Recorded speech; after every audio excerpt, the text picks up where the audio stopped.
నమస్కారం. మీరు చూస్తున్నది సాంబా అగ్రో ఫార్మ్స్. ఈరోజు మా ఫామ్‌లో జరిగే మార్నింగ్ నుంచి ఈవినింగ్ జరిగే పనులన్నీ చెప్పాలనుకుంటున్నాను. మార్నింగ్ నిద్ర లేచినప్పటి నుంచి ఇప్పటివరకు ఏం చేశానో చెప్తాను. మీరు కూడా మీ ఫామ్‌లో ఇలాగే చేస్తారా? లేదా? నాకు కామెంట్ సెక్షన్‌లో తెలియజేయండి. ప్రెజెంట్ అయితే మా ఫామ్‌లో 100 పొట్టేలు పిల్లలు ఉన్నాయండి. 101 పిల్లలు తెచ్చినాము. సో, ఒక పిల్ల రీసెంట్‌గా ఎక్కువగా నిమోనియా ఉండడం వల్ల ఒకటి చనిపోయింది. ఈరోజు మార్నింగ్ 100 పిల్లలకు కలిపి 30 కేజీల దానా రెడీ చేసినామండి. 30 కేజీల దానా పొద్దున్నే 6:30 ఆ టైంలో ఇచ్చేసినాము. ఆ దానా ఎట్లా తయారు చేసినామంటే కనపడుతున్నాయి కదా! స్నేహ ఫీడ్ అనమాట. మేము మా పిల్లలకు ఈ స్నేహ ఫీడే వాడతాము. ఎందుకంటే ఇందులో ప్రోటీన్ పర్సెంటేజ్ ఎక్కువ ఉంటుంది. హై ఎనర్జీ ఉంటుంది. అలాగే దీంతో పాటు వేరుశెనగ చెక్క, మొక్కజొన్నలు అన్నమాట. సో, దీంతో పాటు మినరల్ మిక్చర్ ఏస్తామనమాట. ఇది మినరల్ మిక్చర్ వచ్చేసి ఇందులో మినరల్స్ అన్నీ ఎక్కువ ఉంటాయి. ఇది వేయడం వల్ల బాగా హెల్తీగా, ఆరోగ్యంగా ఉంటాయి. దీంతో పాటు లివర్ టానిక్ కూడా వేస్తామండి. సో, 30 కేజీల దానా విషయానికొస్తే ఎట్లా తయారు చేస్తామంటే దగ్గర దగ్గర 13 కేజీలు స్నేహ ఫీడ్ ఏస్తాము. ఒక 14 కేజీలు మొక్కజొన్న కలుపుతాము. సో, అందులోకి ఒక 2.5 కేజీ దగ్గర వేరుశెనగ చెక్క కలిపి ఒక హాఫ్ కేజీ అంతా మినరల్ మిక్చర్ యాడ్ చేస్తామండి. ఆ మిక్స్‌లోకే లివర్ టానిక్ కూడా ఒక లీటర్ వరకు, ఎందుకంటే 100 పిల్లలు ఉన్నాయి కాబట్టి ఒక పిల్లకు 10 ఎంఎల్ అనుకున్నా కూడా సో, 1 లీటర్ నుంచి 900 ఎంఎల్ ఒక యావరేజ్‌గా మేము డైలీ కౌంట్ చేయము. ఒక గ్లాస్ పెట్టుకున్నాము. ఆ గ్లాస్‌తో కొలతేసి 1 లీటర్ లివర్ టానిక్ కలిపేసి మొత్తం బాగా మిక్స్ చేసేస్తామనమాట. ఎందుకంటే 100 పిల్లలకి లివర్ టానిక్ తాపాలంటే చాలా కష్టం ప్రతిరోజు. మేమైతే రోజు ఇస్తాం కాబట్టి మొత్తం మిక్స్ చేసేసి దానాలో కలిపేసి ఫీడింగ్ ట్రేస్‌లోకి ఏసేస్తాము. అలాగే ఫీడింగ్ ట్రేస్‌లో ఏసేసి ఒక 10 మినిట్స్‌కే తినేస్తాయనమాట. 100 పిల్లలకు 30 కేజీలంటే ఒక్కొక్క పిల్లకు దగ్గర దగ్గర 300 గ్రాములు అవుతుందండి. మా బ్యాచ్‌లో చిన్న పిల్లలున్నాయి, కొంచెం పెద్ద పిల్లలున్నాయి. వాటికి ఎంత కావాలో అవి తింటాయి. సో, యావరేజ్‌గా అయితే మేము 300 గ్రాముల లెక్కన కౌంట్ చేసి పొద్దున్నే 30 కేజీలు, సాయంత్రం 30 కేజీలు 100 పిల్లలకు ఇస్తాము. ఇంకా గడ్డి విషయానికొస్తే ప్రెజెంట్ మేము ఈ బ్యాచ్‌లో పచ్చిగడ్డి వేయలేదు. కాబట్టి మొక్కజొన్న సప్ప ఇక్కడ మిషన్ ఉంది కదా! చూసినారు కదా! చాప్ కట్టరు. ఈ మిషన్‌లో ఈ మొక్కజొన్న సప్పంతా కట్ చేసుకొని రెడీ చేసుకొని పెట్టుకున్నాము. ఈ మొక్కజొన్న సప్ప మాకు దగ్గర దగ్గర 2 నుంచి 3 రోజులైతే మాకొస్తుంది. దీంతో పాటు ఇక్కడ మీరు చూస్తున్నారు కదా! మొక్కజొన్న ఆకులు. ఇవి ఇప్పుడు రెగ్యులర్‌గా అయితే వేయము. అప్పుడప్పుడు అయితే వేస్తాము. కొంచెము వెరైటీగా ఉండాలని చెప్పి. వాటికి కూడా కొంచెం వేరే డిఫరెన్స్ తెలుస్తుందని. ఇది మొక్కజొన్న ఆకు అన్నమాట. దాంతో పాటు ఇక్కడ ఇందులో అయితే రాగ్గెడ్డి ఉంది. ఇక్కడ వేరుశెనగ పొట్టు ఉందన్నమాట. వేరుశెనగ చెత్త. ఇది ఇది మామూలుగా అయితే మేము మిషన్‌కి చాప్ కట్టర్‌కేసి దీన్ని వేస్తాము. బట్ మేమిప్పుడు తెచ్చిండేది ఆల్రెడీ మిషన్‌తోనే కట్ చేసిండేది. సో, దీన్ని డైరెక్ట్‌గా తీసుకెళ్ళి ట్రేస్‌లో అయితే ఏసేస్తాము. ప్రెజెంట్ నేను చెప్పినట్లు మా ఫామ్‌లో 100 పొట్టేలున్నాయి. దీంతో పాటు ఇంకొక 9 మేకలు, మేకపోతులు 2 కలిపి ఉన్నాయన్నమాట. ఇవి వచ్చేసి మేమేం పర్మనెంట్‌గా అయితే మేపట్లేదు. ఎప్పుడు బిజినెస్ అంటే వ్యాపారస్తులు వచ్చి ఎప్పుడు తీసుకెళ్తే అప్పుడు అమ్మేస్తాము. ప్రెజెంట్ అయితే తీసుకొచ్చి ఖాళీగా లేకుండా ఇక్కడ కట్టేసుకున్నాం అనమాట. ఈ 100 పొట్టేళ్ళకు కలిపి ప్రెజెంట్ అయితే మా ఫామ్‌లో 5 స్టాండ్‌లు పెట్టినాం గానీ 5 స్టాండ్‌లు ఎక్కువ అవ్వడం వల్ల ఒక స్టాండ్‌కి అయితే వేయము. ఓన్లీ 4 స్టాండ్స్‌లో మాత్రమే ఏస్తాము. ప్రతి స్టాండ్ 10 అడుగుల పొడవు ఉంటుంది. 1½ ఫీట్ వెడల్పు ఉంటుందన్నమాట. 4 స్టాండ్‌లో మీరు ఇప్పుడు చూసినట్లయితే ప్రెజెంట్ అయితే రాగ్గెడ్డి ఏసినాము మార్నింగు. ఈ రాగ్గెడ్డి మొత్తం తినేసినాక ఒక 2-3 అవర్స్ రెస్ట్ ఇచ్చి మళ్ళీ మధ్యాహ్నం పూట మొక్కజొన్న సప్ప అట్లా వేస్తాము. ఒకవేళ వేసిండే మొక్కజొన్న సప్ప అంతా తినేసినాయి అనుకోండి, మళ్ళీ ఎట్లనో ఈవినింగ్ దానా వేస్తాము. దానా వేసిన తర్వాత నైట్కి వేరుశెనగ చెత్త వేస్తాము. ఇలాగ మార్చి 2-3 రకాలు అయితే వేస్తాము. సో, ఇలా తిన్న తర్వాత నీళ్లు తాగాలి కాబట్టి ఇక్కడ 4 మూలలకి 4 వాటర్ పోసి పెట్టాము టబ్స్. ఇవి వాటర్ అయిపోతూ ఉంటే వెంటనే ఫిల్ చేసి మళ్ళీ అందులో పెట్టేస్తాము. మేము వేసే రాగ్గెడ్డి కూడా ఎంతంటే అంత వేయము. రాగ్గెడ్డి కానీ, వేరుశెనగ పొట్టు కానీ, మొక్కజొన్న సప్ప కానీ ఎక్కువ వేయము. ఎక్కువ వేస్తే ఏం చేస్తాయంటే సరిగ్గా తినవు అనమాట. కాబట్టి కొంచెం కొంచెమే వేస్తాము. సో, కొంచెం వేస్తే అప్పుడు బాగా ఇంకా లేదేమో అని చెప్పి బాగా తినేస్తాయి. మళ్ళీ ఖాళీ అవ్వగానే మళ్ళీ ట్రేస్ ఫుల్ చేస్తాము. ఇప్పుడు మీరు చూడండి, మేము స్టాండ్‌లో ఓన్లీ 25% అంటే కొంచెం మాత్రమే వేసాం. చాలా ఎక్కువ వేయలేదు. చాలామంది ఏం చేస్తారంటే ఇంత తక్కువ సరిపోతుందా అని అంటారు.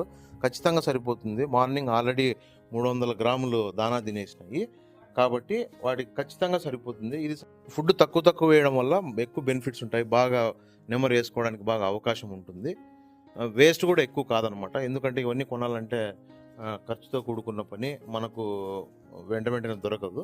సో, ఒకవేళ తినేసిన తర్వాత మిగిలిందనుకుంటే దాన్ని మళ్ళీ తీసుకెళ్ళి ఎండలో పెట్టేస్తాము. ఎండలో వేసి మళ్ళీ మరుసటి రోజు వేస్తాము. మళ్ళీ తినకుంటే ఆ మిగిలిపోయిన దాన్ని ఇలా కిందికి వేసేస్తాం అన్నట్టు, నేలపైన వేస్తాము. సో ఇట్లా నేలపైన వేయడం వల్ల ఆ వాటికి బాగా మెత్తగా ఉంటుంది కింద. అలాగే పెంటుకలు వేసినా కూడా దానిపైనే ఉండి మనకు ఊడ్చుకోవడానికి చాలా ఈజీగా ఉంటుంది. ఇంతకుముందు అయితే మేము ప్రతిరోజు ఊడ్చేవాళ్ళం అంట షెడ్ మొత్తము.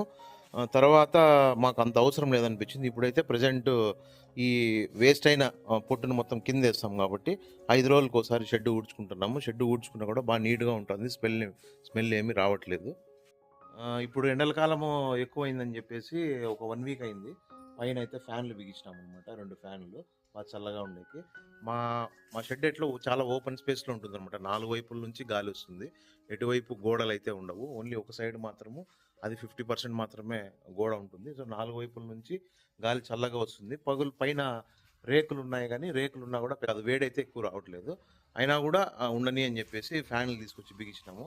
డే మొత్తము చాలా చల్లగానే ఉంటుంది, ఎక్కువ వేడైతే ఏమి ఉండదు. మా షెడ్డు నిర్మించుకునేటప్పుడే చాలా హైట్ పెట్టి నిర్మించుకుంటే ఎండ తక్కువగా ఉంటుంది. ప్లస్ షెడ్ ప్రజెంట్ వచ్చేసి మేము 14 అడుగుల ఎత్తు, 14 అడుగుల హైట్ ఉందన్నమాట. అంటే ఆ కార్నర్లో మీరు చూస్తే కింద నుంచి నేలపై నుంచి పైకి 14 ఫీట్స్ హైట్లో ఉన్నాయి రేకులు. సో అలా ఎక్కువ ఉంటే ఏమవుతుందంటే వేడి కిందికి, ఎండల కాలం కిందికి వేడి రావడం చాలా తక్కువ ఉంటుంది. సో అది ముందుగా ప్లాన్ చేసుకొని దాని ప్రకారము మేము ఫ్యాన్లు కూడా చాలా కిందికి పెట్టామన్నమాట. దగ్గర మనకైతే టచ్ అవ్వదు. ఒక 9 ఫీట్స్ పైన, 7 ఫీట్స్ పైనే ఉన్నాయి ఫ్యాన్లు. సో దీనివల్ల పొట్టేలు పిల్లలకు చాలా చల్లగా ఉంటుంది ఎండల కాలంలో. అదైతే మాకేం ప్రజెంట్ ఇబ్బంది అయితే ఏం లేదు. ఇప్పుడు టైము 9:30 దాటిపోయింది కాబట్టి మార్నింగ్ నుంచి పిల్లలు మీరు ఇక్కడ చూసినట్లయితే ఇది సపరేట్ స్పేస్ అనమాట. మార్నింగ్ 7:30 నుంచి 9:30 వరకు ఎండలోనే ఉంటాయి. ఇలా ఎండలో బాగా పడుకొని బాగా హ్యాపీగా ఉంటాయి. ఇంక ఇప్పుడు గడ్డి టైం అయింది కాబట్టి షెడ్ అంతా మేము మొత్తం గడ్డి వేసేసి రెడీ చేసేసినాము, నీళ్లు పెట్టేసినాము. ఇంకా వీటిని లోపలికి వేస్తే ఇంకా అవి స్టార్ట్ చేస్తాయి తినడము. ఇంకా వదిలేసే టైం అయింది. మా అమ్మకి చెప్తాను, గేట్ తీస్తే అవే స్ట్రైట్గా లోపలికి వెళ్ళిపోతాయి. అవి అయితే మనకేం ఇబ్బంది పెట్టవు. చూడండి, పిల్లలు బయటికి ఇట్లా తీయంగానే చక్కగా లోపలికి వెళ్ళిపోయి వాడంతా పాటు అవి తినేస్తాయి. ఒక 2 నిమిషాల్లో అన్నీ సర్దుకుంటాయి అనమాట. ఫస్ట్లో మాత్రము అన్నీ ఒక ట్రే దగ్గర వెయిట్ చేస్తూ ఉంటాయి. ఒక 2 నిమిషాల్లో మొత్తం సర్దుకొని అటు ఇటు అన్నీ వెళ్ళిపోతాయి అనమాట.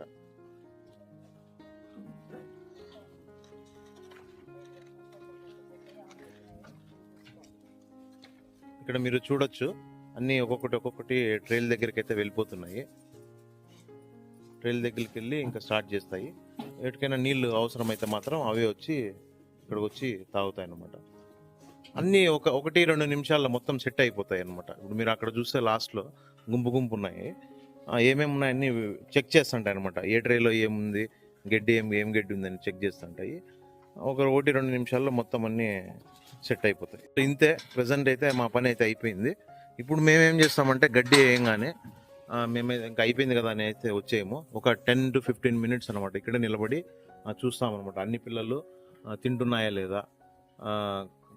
ఏవైనా పిల్లలు తినకుండా సపరేట్గా సైడ్ నిలబడిపోయినాయంటే మాత్రము దాంట్లో ఏదో ప్రాబ్లం ఉందని అనుకోవచ్చు. మనము చూడాలా, వెయిట్ చేసి చూడాలా, ఇంకొక 5 నిమిషాలు అట్లా చూడాలా.